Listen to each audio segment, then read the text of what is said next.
Local চিকেনের কষা আর হবে গোবিন্দভোগ চাউলের আজকে বানাবো ফ্রাইড রাইস। তো ফ্রাইড রাইস আর হচ্ছে লোকাল মুরগির কষা। তো রেসিপিটার সাথে থেকো আর দেখতে থাকো, কত মজা হতে চলেছে। গোবিন্দভোগ চাউলের ফ্রাইড রাইস কিন্তু আমি আগে আর তোমাদেরকে শেয়ার করিনি, তো আজকে প্রথম ওটা শেয়ার করছি। আর লোকাল মুরগি অনেকবার রান্না করেছি, তবে আজকে একটু আলাদা করে রান্নাটা করব। তো দেখতে থাকো, আজকে কিন্তু ধামাকা রেসিপি হতে চলেছে বন্ধুরা।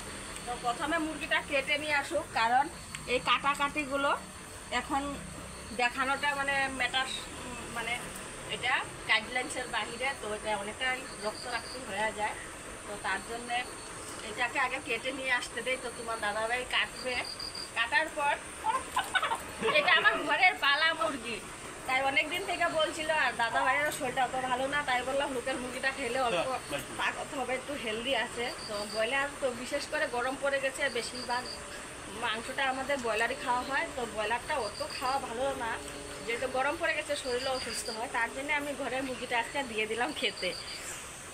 তো আগে কেটে নিয়ে আসিও, তারপরে দেখাই। পিয়ার লোকাল আমার ঘরে পালা বলেছি তোমাদেরকে।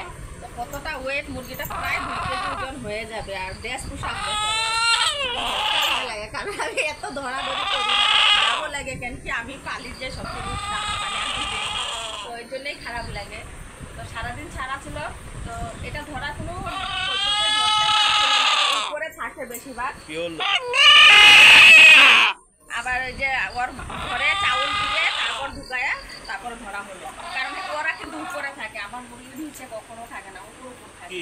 তার জন্য একটু অসুবিধা হয়। কতদিন থেকে বলছে খাবে ধরতেই পারছিল না, আজকে তো ধরেই নিয়ে কাটতে দিবে না মুরগিকে, আমার মুরগিকে টমি কাটতে দিবে না। তুই খাবি না হাড্ডি খাবি না তুই? ছেড়ে দেবো, ছেড়ে দেবো।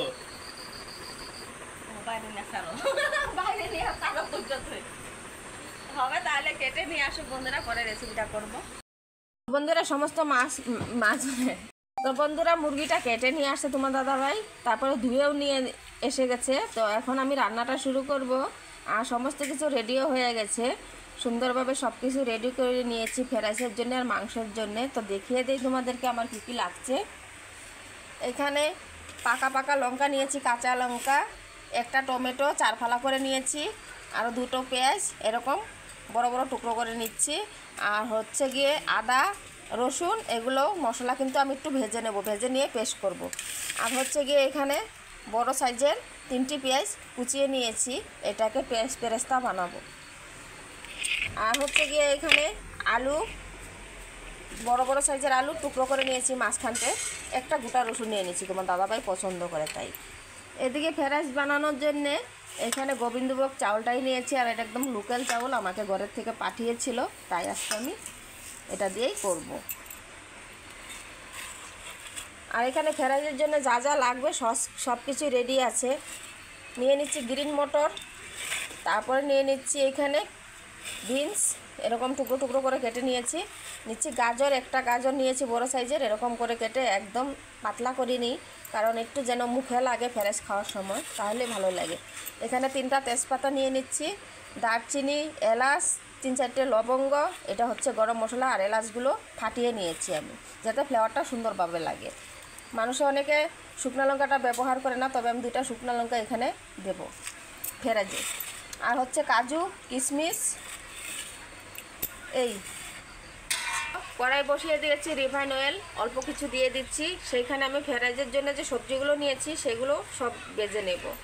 তো গাজর, ক্যাপসিকাম আর মটর সমস্ত কিছু একসঙ্গে আমি দিয়ে দেবো, আর একটা কাঁচা লঙ্কা, আদা ফাড়া করে নিয়েছি, এগুলো দিয়ে একটু ভেজে নেব। হালকা ভাজলে হবে, খুব বেশি ভাজার দরকার নেই, 2 থেকে 3 মিনিট ভাজলে একদম কাফি।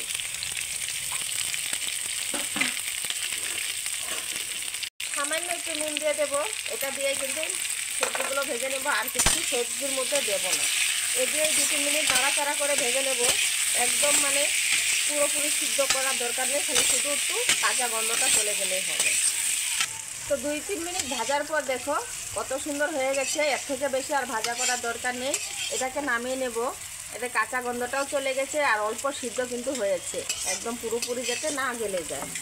কারণ এটা আবার হচ্ছে গিয়ে চাউলের সঙ্গে আরও হবে। তো এবার নামিয়ে নিচ্ছি।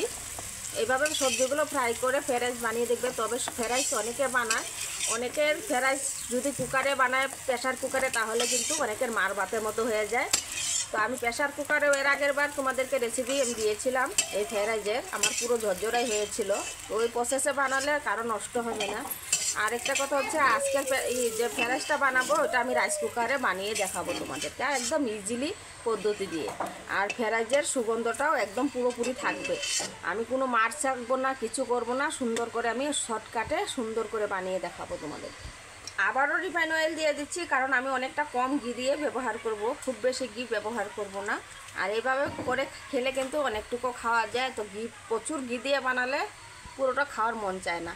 তো গরম হয়ে গেছে তেল, তার মধ্যে শুকনো লঙ্কা 2টা, তেজপাতা, গোটা গরম মশলাগুলো নিয়েছিলাম, সমস্ত কিছু আমি এর মধ্যেই দিয়ে দিচ্ছি। 2 মিনিটের মতো নাড়াচাড়া করবো ওগুলো দিয়ে। তো মশলাগুলোর কালার চেঞ্জ হয়ে গেছে অনেকটাই, একদম কালো করার প্রয়োজন নেই, এতটুকু হলে কিন্তু চলে যাবে। এবারে যে কাজু কিশমিশটা রেখেছিলাম, সেই কাজু কিশমিশটা এখানে সরাসরি আমি দিয়ে দিচ্ছি। দিয়ে কাজু কিশমিশ খুব বেশি ভাজতে যাবো না, 1-2 বার নাড়াচাড়া দিয়ে আমি এখানে চাউল অ্যাড করবো। তো এই যে চাউলটা আমি সরাসরি ঢেলে দিচ্ছি। এবার চাউলটাকে যতক্ষণ সুগন্ধটা সুন্দরভাবে না আসে, আর চাউলটা একদম খুব সুন্দর করে ভাজতে হবে। এই ভাজার টিপসটা যদি ভালো করে তোমরা ফলো করো, তাহলে তোমাদের ফ্রাইড রাইস কখনও এরকম মারভাত হবে না, এতটুকু গ্যারান্টি দিয়ে বলতে পারবো আমি। তো আমি সবসময় যে এই প্রসেসে করি সেটাই তোমাদের সাথে আমি শেয়ার করি। আমি চাই না আমার অডিয়েন্সরা কোনো প্রবলেমে পড়ুক, অন্যদের মতন রেসিপি একটা করবো আর একটা দেখাবো, এরকমটা কিন্তু আমি করি না। তো এই দেখো, কথা বলতে বলতে ভাজতে শুরু করে দিয়েছি। আর অনবরত লাগতে হবে, যাতে চাউলগুলো সমস্ত চাউল সমানভাবে ভাজাটা হয়। কোনো চাউল না হলে নাড়া ভালো করে না পড়লে কিন্তু অনেক চাউল জ্বলে যাবে আর অনেকটা ভালো করে হবে না। তো এই প্রসেসটাও কিন্তু ইম্পর্টেন্ট, এভাবে লাগতে থাকবে তাহলে। আর এই চাউলটা কিন্তু কোনো রকম আমি জল দিয়ে ধুই নেই, কারণ আমার লোকাল ঘরের চাউল ছিল, তাই আমি একদম ভালো করে পরিষ্কার করা চাউল বলে সরাসরি এভাবে বানাচ্ছি। তাতে আমার গোবিন্দভোগের চাউলের সেন্টটাও চলে যাবে না। আর অনেক সময় ভাত রান্না করে যে তারপরে ফ্রাইড রাইস করা হয়, তাতে কিন্তু অনেকটা সুগন্ধ চলে যায়। তো এটা পুরোপুরি সুগন্ধ কিন্তু এটার মধ্যেই থেকে যাবে, আর এটা প্রোটিনটাও এর মধ্যেই থেকে যাবে, কোনো রকম জলের মধ্যে বেশ হবে না। চাউলটা দেখো 3-4 মিনিট ভাজার পর চাউলটা কিন্তু এরকম লাল লাল হয়ে গেছে। তবে এটা পুরোটা 5 মিনিট টাইম কিন্তু চাউলটা ভাজতে লাগে। তো 4 মিনিট ভেজে নিয়েছি, আর 1 মিনিট ভাজবো সমস্ত কিছু দেওয়ার পর। তো চাউলটা অনেকটাই কালার চেঞ্জ হয়ে গেছে, আর চাউলটা অনেকটাই সুন্দর গন্ধ বেরিয়ে আসছে। এ পর্যায়ে আমি পরিমাণ মতো জিনিসগুলো অ্যাড করে দেবো এখানেই। তো পরিমাণ মতো নুন দেব, কারণ আমি সবজিতেও নুন দিয়েছি, সেই বুঝে নুনটা দিতে হবে। আর যেহেতু মাংস দিয়ে খাবো তার মধ্যেও নুন থাকবে, তো নুনের পরিমাণটা কমই দেবো। 1 চামচের মতন চিনি অ্যাড করব। ফ্রাইড রাইসটা মিষ্টি মিষ্টি ভাব না হলে কিন্তু একদম খেতে ভালো লাগে না, তাই 1 চামচ চিনি অবশ্যই দিতে হবে টেস্ট বাড়ানোর জন্য। তারপরে হচ্ছে গিয়ে এই যে সবজিগুলো যে ভেজে রেখেছিলাম, সমস্ত কিছু সবজি এখানে আমি অ্যাড করে দেব। তাহলে এখন তোমরা ভাবছো যে ঘি কখন দেব, তো ঘিটা নামিয়ে যখন আমি আবার জল দিয়ে বসাবো তখনই ঘিটা অ্যাড করবো। এগুলো সমস্ত কিছু সুন্দর করে 1 মিনিট মিলিয়ে নেব। 1 মিনিট খুব ভালো করে মিলিয়ে নিয়েছি বন্ধুরা, হয়ে গেছে। এখন আমি নামিয়ে নিচ্ছি, নামিয়ে রাইস কুকারে দিয়ে দেব। তো সমস্ত কিছু রাইস কুকারের বাটির মধ্যে ঢেলে নিয়েছি। আর এখানে আমার 3 পোয়া চাউল সবজি টবজি দিয়ে 1 কেজির মতনই হয়ে যাবে। তো এখন আমি গরম জল অ্যাড করব। 1 মগ জল প্রথমে দিয়ে দিচ্ছি। তো দিয়ে দেখে নেব কতখানি লাগবে, আর সামান্য পরিমাণে জল লাগবে। জলের ব্যালেন্সটা যদি ঠিক রাখো তাহলেও ফ্রাইড রাইস কিন্তু গলবে না। কয়েকটি প্রসেস, মাত্র 3-4টি প্রসেস যদি ফলো করো তাহলে ফ্রাইড রাইস আমার মতোই হবে, তোমাদের কোনোভাবেই ফ্রাইড রাইসটা খারাপ হবে না। তো যদি প্রেশার কুকারে দাও সেই জলের মাপটা কিন্তু একটু আলাদা হয়, আর রাইস কুকারের মাপটা একটু আলাদা হয়। মাপটা কিন্তু জলের ঠিকঠাকভাবে দিতে হবে। তো সমস্ত কিছু আমার দেওয়া হয়ে গেছে, এখন বসিয়ে দেব। বন্ধুরা এখন হচ্ছে গিয়ে ঘিটা আমি ভুলেই গিয়েছিলাম, ঘিটা আমি কিন্তু 2 চামচ ভর্তি করে 2 চামচ ঘি অ্যাড করে দিচ্ছি, এর থেকে বেশি দেব না। এবার সুন্দর করে মিলিয়ে নেব। তবে ঘিয়ের যে যখন মানে ফ্রেশটা নামিয়ে নিয়েছিলাম সেই টাইমে কিন্তু ঘিটা দিলেও চলে যেত, চাউলের সঙ্গে মিলিয়ে তারপরে দেওয়া যেত জলটা। তো আমি যেহেতু ভুলে গিয়েছিলাম তাই এখন জলটার মধ্যে আমি ঘিটা দিয়ে ভালো করে মিলিয়ে দিচ্ছি।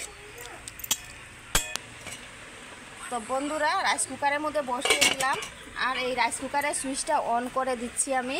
এই পাশের লাইটটা এ পাশে হয়ে যাবে অন করলে, তারপর এটা আর কিছু করার দরকার নেই, নিজে নিজে কিন্তু ফ্রাইড রাইস তৈরি হয়ে যাবে আর লাইটটা অফ হয়ে যাবে। এদিকে ফ্রাইড রাইস হতে থাক, ততক্ষণে আমি মাংসটা বানিয়ে নেই। তো প্রথমে একটু গোটা জিরে দিয়ে দিচ্ছি। গোটা জিরাটা চটবট ফুটছে, এখন আমি একটু সরষের তেল দিয়ে দেব। তারপরে এক এক করে টমেটো, পেঁয়াজ, আদা, রসুন, কাঁচা লঙ্কা এগুলো দিয়ে একটু ভেজে নেব। এই মশলাটা একটু ভেজে তারপরে পেস্ট করে নেব। এই সমস্ত কিছু একটু ভাজতে দিই, সুন্দর করে ভেজে নেব। তো বন্ধুরা সমস্ত মশলা 2 মিনিটের মতন ভেজে নিয়েছি। খুব বেশি ভাজার দরকার নেই, এটা কাঁচা গন্ধটা চলে গেলেই হলো, আর টমেটোর জলটা একটু শুকিয়ে গেলেই হলো। এগুলোকে পেস্ট করে নেব ঠান্ডা হওয়ার পর। তখন পেঁয়াজগুলো বেরেস্তা করে নেব, তার জন্য পেঁয়াজ বেরেস্তা করার জন্য তেল দিয়ে দিচ্ছি সরষের তেলে। আজকে সম্পূর্ণ রান্নাটাই সরষের তেলে করব। গরম হয়ে গেছে, তার মধ্যে পেঁয়াজগুলো দিয়ে পেঁয়াজ বেরেস্তা করে নেব। একটু নাড়িয়ে চাড়িয়ে পেঁয়াজগুলো বেরেস্তা করব। ধৈর্য সহকারে পেঁয়াজ বেরেস্তাটা করতে হবে, কারণ একটু টাইম লেগে যায়। তো বন্ধুরা পেঁয়াজ বেরেস্তা কিন্তু হয়ে গেছে, সুন্দর নেড়ে চেড়ে আমি একদম লাল করে ভেজে নিয়েছি। তবে ঠান্ডা হলে কিন্তু আরও সুন্দর হয়ে যাবে। তো এবার নামিয়ে নেই। ঠান্ডা হওয়ার পরেও কিন্তু পেঁয়াজের কালারটা আরেকটু চেঞ্জ হয়, আর একটু কাড়া হয়ে যায়, তাই এখন আমি নামিয়ে নেব। তো পেঁয়াজ বেরেস্তা নামিয়ে দিচ্ছি, এটা ঠান্ডা হতে থাক। একটু ছড়িয়ে ছড়িয়ে দিয়ে দিচ্ছি। মশলা ভাজা করা আছে, এইটাকেও একটু পেস্ট করে নিয়ে আসি। তো বেরেস্তা করা তেলের মধ্যে আলুগুলো ভেজে নিচ্ছি। আলুগুলো ভেজে নিলে কিন্তু খেতে ভালো লাগে, তাই আমি আলুগুলো ভেজে নিচ্ছি। সামান্য পরিমাণে নুন দিয়ে ভেজে নেব আলুগুলো।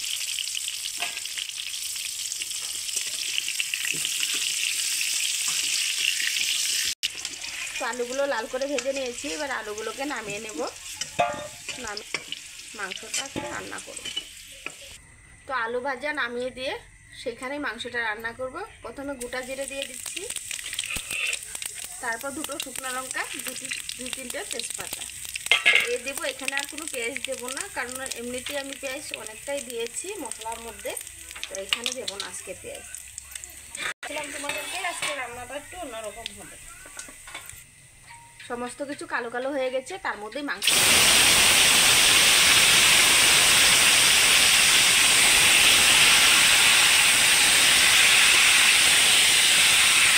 কড়াইতে মাংসটা দিয়ে খুব ভালোভাবে মিশিয়ে নিয়েছি। এখন এক এক করে মশলা অ্যাড করব। প্রথমে দিয়ে দিব পরিমাণ মতো নুন, 1.5 চামচের মতো নুন দিচ্ছি। তোমরা তোমাদের পরিমাণ মতোই নুনটার ব্যবহার করবে। তো এখন হলুদ গুঁড়ো দিয়ে দিচ্ছি পরিমাণ মতো, জিরে গুঁড়ো ভর্তি করে 2 চামচ। এবার দিয়ে দেব ধনে গুঁড়ো 1.5 চামচের মতন আইডিয়া করে দিয়েছি। কাশ্মীরি লঙ্কার গুঁড়ো দিয়ে দেব, সেটাও 1 চামচের মতনই দিলাম, খুব বেশি ঝাল দেব না। ঝালটা নিজেদের পছন্দ মতো দিতে পারো, তবে আমাদের অতটা ঝাল পছন্দ করে না, তাই আমি একটু কমই দিয়েছি। এবার সমস্ত কিছু দিয়ে ভালো করে মিশিয়ে আধা কষানো যখন হয়ে যাবে তখন কিন্তু আর বাকি মশলাগুলো অ্যাড করবে। এখন আর মশলা দেওয়ার কোনো প্রয়োজন নেই। তো সম্পূর্ণ মশলা ভালো করে মাংসের সঙ্গে মিলিয়ে নিয়ে এবার ঢাকনা চেপে চেপে এই মাংসটাকে ভালো করে কষিয়ে নিতে হবে। যেটা লোকাল মুরগি আর খাসি মাংস রান্না করলে কিন্তু কষানোটা খুব ভালো হওয়া চাই, তাতে মাংসগুলো নরম হবে সুন্দর করে কষিয়ে নেব। 5 মিনিট ঢেকে রেখে দেব। তো 5 মিনিট পর ঢাকনাটাকে সরিয়ে দেখে নিই মাংসর কী অবস্থা। তো বন্ধুরা দেখো তেল কি ছাড়ছে, আর তো লোকাল মুরগি এতটা বড় হয়েছিল তার জন্য তেল কিন্তু প্রচুর, দেখো কত তেল চিকচিক করছে। তো জলও অনেকটা উঠেছে, এ দিয়ে কিন্তু মাংস কষাতে থাকবো। তো আধা কষানো হয়ে গেছে মাংসটা এখানে। এই পর্যায়ে যে মশলাটা ভেজে রেখেছিলাম সেটা পেস্ট করে নিয়ে এসে সেটা সরাসরি আমি দিয়ে দিচ্ছি। এরপর একটু মিক্সি দিয়ে জলটাও দিয়ে দেবো এখানে। যেহেতু লোকাল মুরগি ভালো করে কষিয়ে নিতে হবে। তখন সমস্ত মশলাগুলো ভালো করে মিক্স করে আবারও 5 মিনিট ঢেকে দেবো। হচ্ছে গিয়ে এই মাংসটা ভালো করে সিদ্ধ করতে হবে, তাই আমি দুবার করে ঢেকে দিচ্ছি। প্রথমে 5 মিনিট ঢেকে রেখেছিলাম, তবে এখন আবার মশলাটা মিলিয়ে দিয়ে আরও 5টা মিনিট ঢেকে রাখবো। তাতে গিয়ে মাংসগুলো সুন্দরভাবে সিদ্ধ হয়ে যাবে।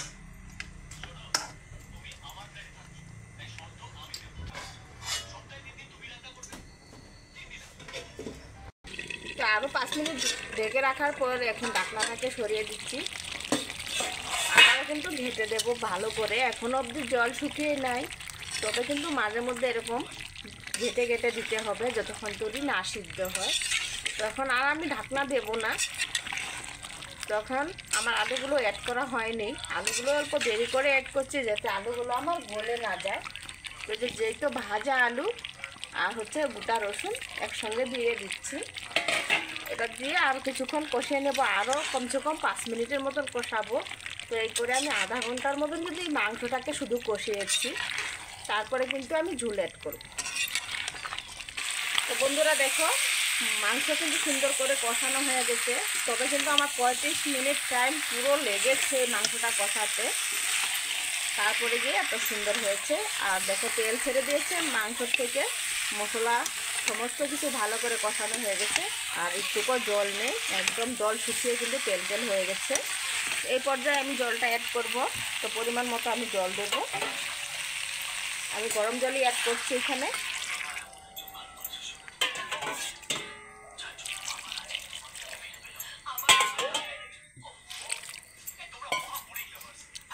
ব্যাস হয়ে গেছে আমার পরিমাণ মতন আমি জল এখানে দিয়ে দিয়েছি। এবার ভালো করে মিক্স করে কিছুক্ষণ ফুটতে দেব। ভালো করে ঝুলটা ফুটে গেলে প্রায় রান্না শেষের দিকে বন্ধুরা। তো বন্ধুরা মাংস রান্না কমপ্লিট হয়ে গেছে। আর মাংসটা দেখো কত সুন্দর হয়েছে, এত কম মশলাতে, কোনো দই সই ব্যবহার না করেও কিন্তু এত সুস্বাদু রান্নাটা করা যায়। তো একটু মশলা বেটে মানে ভেজে টেজে দিলে আর কি ভালো লাগে খেতে। তো এবার নামিয়ে নেব, আর দেরি করবো না। তার আগে দিতে হবে আমার লোকাল গরম মশলা, এটা এলাচ, লবঙ্গ, দারচিনি সব কিছু আমি গুঁড়ো করে নিয়ে নিজে হাতে তারপরে এটা এখন দিয়ে দিচ্ছি। যে পেঁয়াজ পেরেস্তাটা করেছি সেটাও কিন্তু দিতে হবে। এই যে গরম মশলাটা দিয়ে দিলাম, এখন পেঁয়াজ পেরেস্তাটাও আমি দিয়ে দেবো। পেঁয়াজ পেরেস্তাটাও আমি দিয়ে দিচ্ছি একটু ছড়িয়ে ছড়িয়ে। সম্পূর্ণ পেঁয়াজ পেরেস্তাটা এখানে দিয়ে দিলাম। এবার একটু নেড়ে চেড়ে কিন্তু নামিয়ে নেব, আর দেরি করব না। আর যতটুকু মানে জল আছে পুরো গ্রেভি হয়ে গেছে, তবে এটা ঠান্ডা হলে কিন্তু আরও গ্রেভি হয়ে যাবে। এখন গরম অবস্থায় দেখতে পাচ্ছ কতটা গ্রেভি হয়েছে, আর সবজির কালারটা কত সুন্দর এসেছে। এদিকে তেল ভেসে উঠেছে, কত সুন্দর হয়েছে। তো বন্ধুরা নামিয়ে দেই আর কথা না বলে। তো বন্ধুরা মাংসটা নামিয়ে নিয়েছি আর আমার সমস্ত কিছু রেডি হয়ে গেছে। তো মাংসটা কত লোভনীয় হয়েছে আর কতটা টেস্টি হবে তোমরাই হয়তো দেখলে বুঝতে পারছো। তো মাংস তো রান্না করে নিয়েছি, তার সঙ্গে কিন্তু আমার ফ্রাইড রাইসটাও পুরোপুরি রেডি। এই দেখো এখানে ফ্রাইড রাইস একদম সুন্দরভাবে কিন্তু ফ্রাইড রাইস হয়ে গেছে, আর একদম ঝরঝরে হয়েছে ফ্রাইড রাইসটাও। তো এটা যে গোবিন্দভোগ চাউলের ফ্রাইড রাইস করেছি, তো কেউ বুঝতেই পারবে না, একদম বাসমতি চাউলের মতন হয়েছে। তো এই দেখো ফ্রাইড রাইস কত জুরজুরে। তো এখন পরিবেশন করব, আর একটা থালা নিয়ে নিচ্ছে, তোমার দাদাভাইকে দিয়ে দেবো। দেখো কতটা সুন্দর হয়েছে ফ্রাইড রাইস, একদম কিন্তু জাউ ভাতের মতন একদমই হয় নাই, মানে একটার সঙ্গে একটা লেগে ধরে নেই। এখনও গরম অবস্থায় আছে, তো ঠান্ডা হলে আরও ঝুরঝুরে হয়ে যাবে অনেকটাই। তো এই যে ফ্রাইড রাইসটা নিয়ে নিচ্ছি, দিয়ে দিচ্ছি।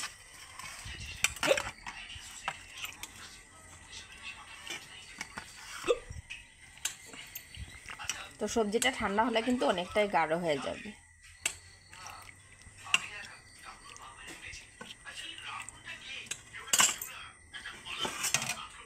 তো পরিবেশন করতে নিয়ে যাব। তো কেমন লেগেছে আজকের রেসিপি, আশা করছি আজকের রেসিপি ভালো লেগেছে তোমাদের। যদি ভালো লেগে থাকে লাইক কমেন্ট শেয়ার তো অবশ্যই করবে, কারণ সবাইকে দেখার সুযোগ করে দিবে সুন্দর সুন্দর রেসিপিগুলো সবার আগে পাওয়ার জন্য সাবস্ক্রাইবটা অবশ্যই করবে। তো আজকে রেসিপি এখানে শেষ করব বন্ধুরা, আজকে বিদায় নিচ্ছি, টাটা বাবাই। তো নতুন কিছু রেসিপির সঙ্গে আবারও দেখা হবে।